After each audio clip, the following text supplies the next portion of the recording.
Ugh. All right, it's come one, come all, right?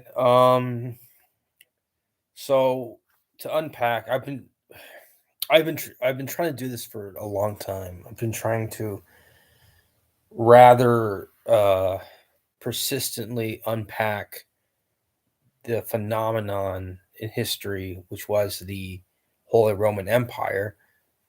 Of course, not to be confused with the Roman Empire of antiquity. The Holy Roman Empire was a kind of an early Middle Ages spawn that lasted, you know, well into the modern period, basically into the 1700s, and really was sort of hit its downfall. It's the final death knell in the very early 1800s.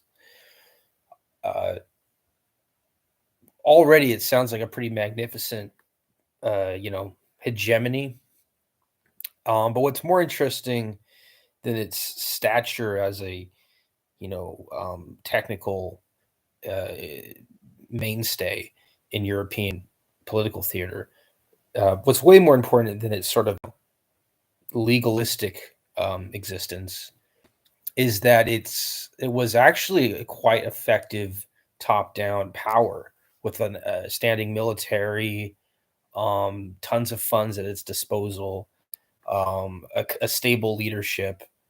Um, Really, I think a reevaluation of the Holy Roman Empire as a bona fide empire with like the full magnitude and gravity of a political entity that is referred to as an empire.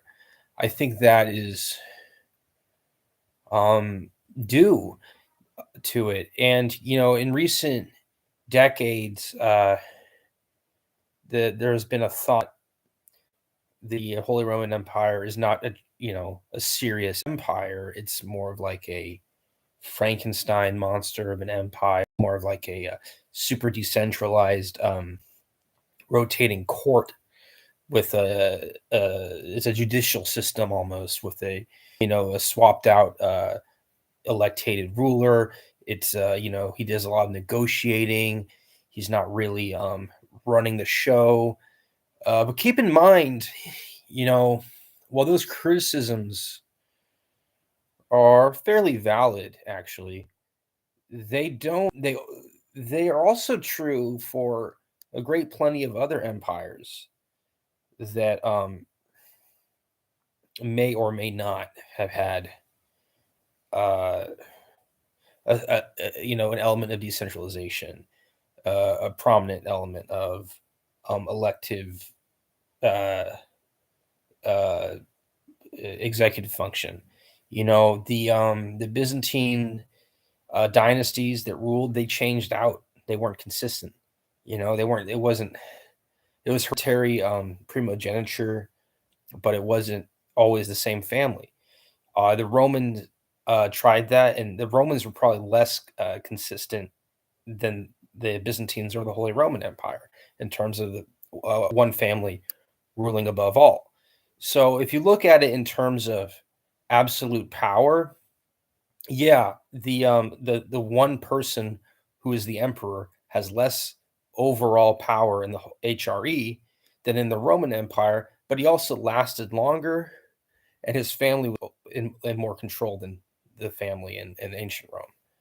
And because of that spread of diffusion of power into the family, it looks like it's not very powerful. But in point of fact, it's actually a more effective system to maintain power, and it safeguards the emperor from being assassinated, or in ways that the pagan Romans, never experienced. Um, so yes, it's a Christendom entity, but more so than a Christendom entity. We're talking about it, many degrees removed. If you actually were in, say, the year 1100, maybe the year 1000, if you went back 1,000 years ago to somewhere in Europe, really anywhere that was Christianized, and someone asked you about the Holy Roman Empire, would you say, "Oh, they don't have any power. They're just a goofy country with a weird emperor that does a lot of negotiating, and he's sort of subject to the whims of his lesser nobility, and he's sort of a puppet of the Pope. They probably you get laughed at because he was a very stable, very competent leader. And I will contend that he was probably more stable in many cases than in England. One of the King of England was often, a reckless shithead. Pardon my French. I mean, Germany was never conquered by a French duke, a Norman duke. England was. So while it may seem glib and cavalier and crude by suggesting that England was a lesser polity, I do think it had lesser central authority and it had lesser stability to promote that authority. I mean, yeah, there were capitals in the Holy Roman Empire that shifted around, but that was largely dependent on preference by the emperor himself. Later on, it gets more complicated, but during the Renaissance, most countries were complicated by the Renaissance. It wasn't just the German lands. And the other thing is, yeah, the other main criticism that you hear is that Germany didn't exist.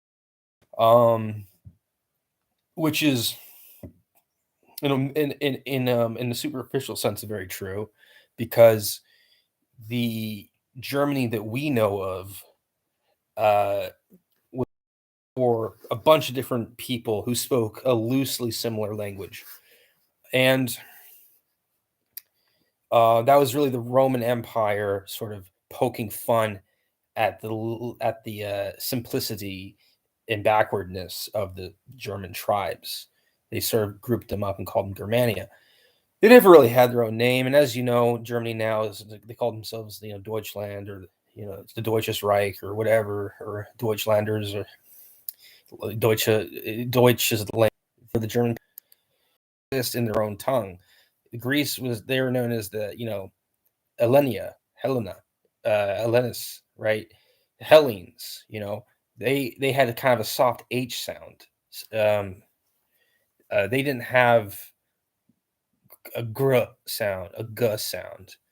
But the Romans like to call, Germany Germania, and they like to call uh, Hellenia. They like to call it Greece or Graecia, and they added this guttural G, I guess, or g, right? It's like it's kind of almost like a plosive. It's very front and center in phonetically, but that's not how they spoke of each other, of themselves. And so you have to remember that there is some anthropology to untangle here. It's not all just clear cut, political science. There's a lot of bias against these people because they aren't Roman. And that was always been propagated by, the French, the Spanish, as much as the Spanish had the ability to do that. Definitely the Pope, educated people in England who sympathetic to the French in recent centuries. The diplomatic language of Europe in recent centuries has been French, but before that, there was arguments that German was also very important. I mean, Metternich basically is Austrian, and going back further, you have at the end of the 30 Years' War, the Austrians are also pivotal there too. With their diplomatic conference. So Austrian inheritor to a German-speaking empire, and as it became more bureaucratic and splendorous, money became spent in irresponsible ways, less going towards the infrastructure and the populace as a social abetment, but it became used to enhance palaces, and it kind of made the capitals look more corrupt. So there was a decadence to the late Holy Roman Empire, led by the Habsburgs in Austria, but that was all true of the Prussians, and especially true of the Bourbons, the Hohenzollerns. In Prussia were not entirely Spartan in the way they decorated. They also were living in the lap of luxury. And the Bourbons, as we know from all that high school history, they literally were murdered. They were literally literally murdered. And then who took over them? The after the revolution was Napoleon. Napoleon started out as a revolutionary leader. But then he converted that revolution into his own regime, which didn't last too long, but it was exceptionally influential. Napoleon's regime was far more incendiary than the Holy Roman Empire at any phase, unless maybe counting Charlemagne's lifetime, but beyond that, almost any phase. And yet his empire collapsed within like what, 15 years at most. So I mean, without getting into the specifics of Napoleon's chronology, we can tell we all know that he had some great battles that he won, and then he had a few massive defeats that just kind of wrecked his whole reputation and put him on the backslide for the rest of his life until he was exiled off the coast of Africa and died there on a small island. So Napoleon did destroy the Holy Roman Empire when he defeated the Austrians and conquered Vienna and conquered them, but it was for like a matter of a year that lasted, and the taxes that he imposed on them were gone within 5, let's say, and he wasn't really an active, presence after for very long. So then it begs the question: why did the Holy Roman Empire not resume? That's why people always wonder why the Holy Roman. That's why it's a joke.